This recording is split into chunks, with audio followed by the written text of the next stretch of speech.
You know, sometimes you just have to ask yourself, what are we really doing, sir? Because what's really going on in this country is beginning to look like a movie, but it's not something you want to eat your popcorn with. No.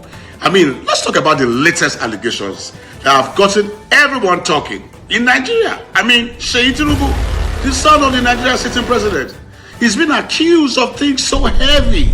He's shaking the table everywhere. You know, we are talking about kidnapping, assaults, intimidation, I'm telling you, brutality, power drunk, blackmail. Come on now, these are not small accusations, right? What are we doing, sir? Now, before we continue, as we move on, kindly subscribe and turn on your notifications, because we are really going to get down to what's really going on right now and find out what is really happening in this country. Is it turning to a mafia territory or what? It is wild, and you need to stay plugged in. So the news is that the NANS President, Comrade Atiku Abubakar Issa, came out during his own inauguration and dropped a bombshell. That's what you're going to call it. According to him, before the inauguration even took place, he was offered 100 million naira fine. Yeah, let that sink in. 100 million. You heard that right? And for what? Just to support somebody's agenda. And you know who that is. You know, so that it could be a puppet, right? And when he refused, what happened? Here comes the gangster.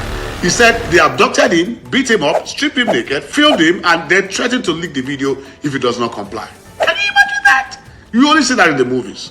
Also, before the commencement of the inauguration, he even said, as far as when they asked on their way to instructing the hotel to take off the electricity during the inauguration. You know, very, very frustrating. He even had to use the solar power to do what he had to do.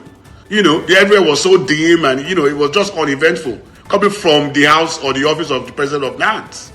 That's the level of sabotage that we are talking about. These are tied out in a public event, a national student body inauguration. By the way, I'm telling you, there's a whole lot more. Just make sure that you share this video if you enjoy the content as we move on to dig into what is really going on in this country. Make sure you subscribe. And I really want to get your comments on this one, because it actually concerns you and me. All right? So let's get it on. We are going to, see how much you can bring, because there's a whole lot going on.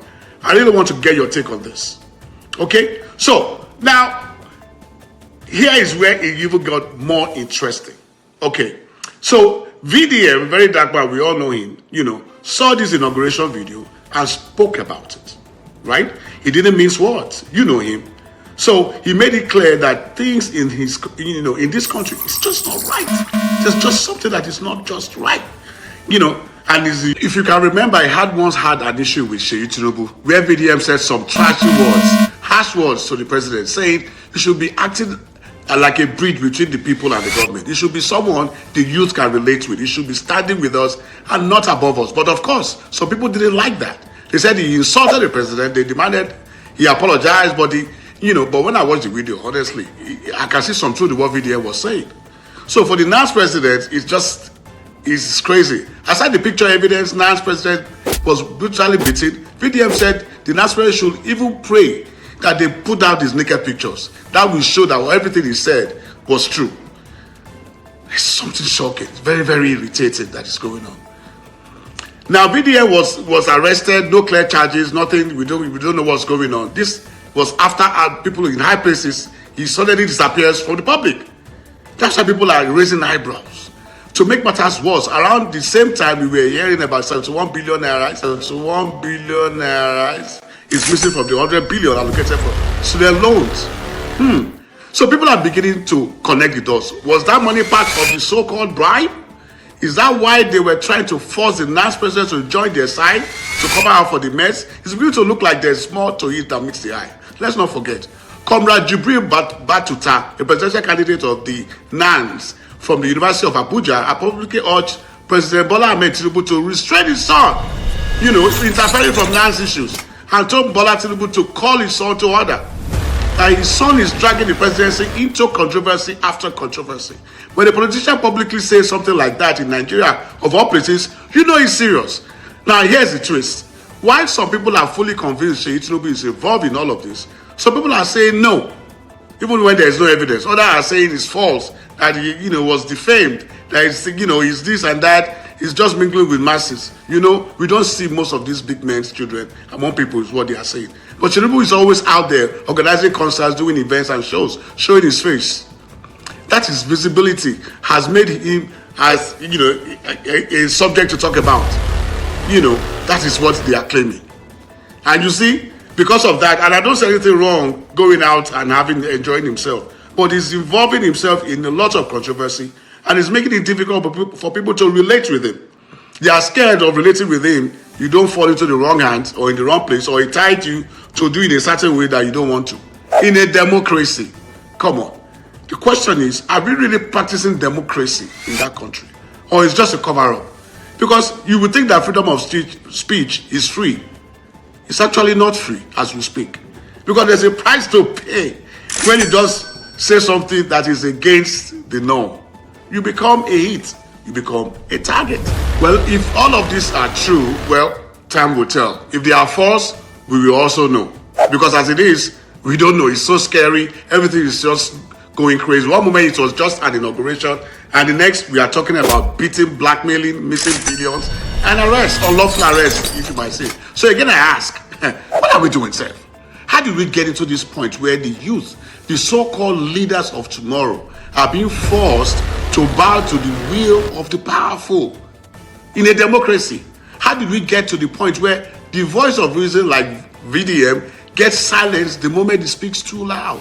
And how did we allow ourselves to normalize intimidation like this? If you want to see a part 2 of this, you just need to subscribe if you've gotten up to this level, and please share. It really helps the channel to grow. And I thank you for those that have done all of that, because that is really encouraging us. So trust me, you don't want to miss the next videos that will drop. Because as long as we keep pretending that everything is okay, things will only keep getting worse. Trust me. How long are we going to be pretending? How long? And is it okay to just be okay, allowing things to move this way? I'm not asking for violence. Nobody wants violence. But I'm actually talking to the leaders. Is it just okay the way things are at your perspective? People are hungry. They cannot afford basic things of life. And you're actually seeing it every day. People are talking, singing about it. You know, they are lamenting about it. You cannot tell me that the leaders are not aware that these things are actually happening. There is no way. It's not hidden. You know, basic infrastructures are not there and all of that. And now there's intimidation to anybody that wants to talk. I beg you, we here don't want any wahala. We are just like empathic, sympathetic, worried too, because we have families, we have friends. In a country that has so much to offer as a potential, all right? And there is so much that can be given out there, you know, and everybody will be happy. And I keep saying this, Nigeria as a country is so blessed, you don't need to pay taxes. In fact, there's enough, so much to go around that you can even afford to pay a Nigerian citizen monthly because of the resources. There's enough to pay and give to Nigerian citizens every month for the whole 12 months. I'm telling you. So why is the suffering so much and there's intimidation from power? You tell me, because I don't know. Let me get your take on this. What are we doing, Sef?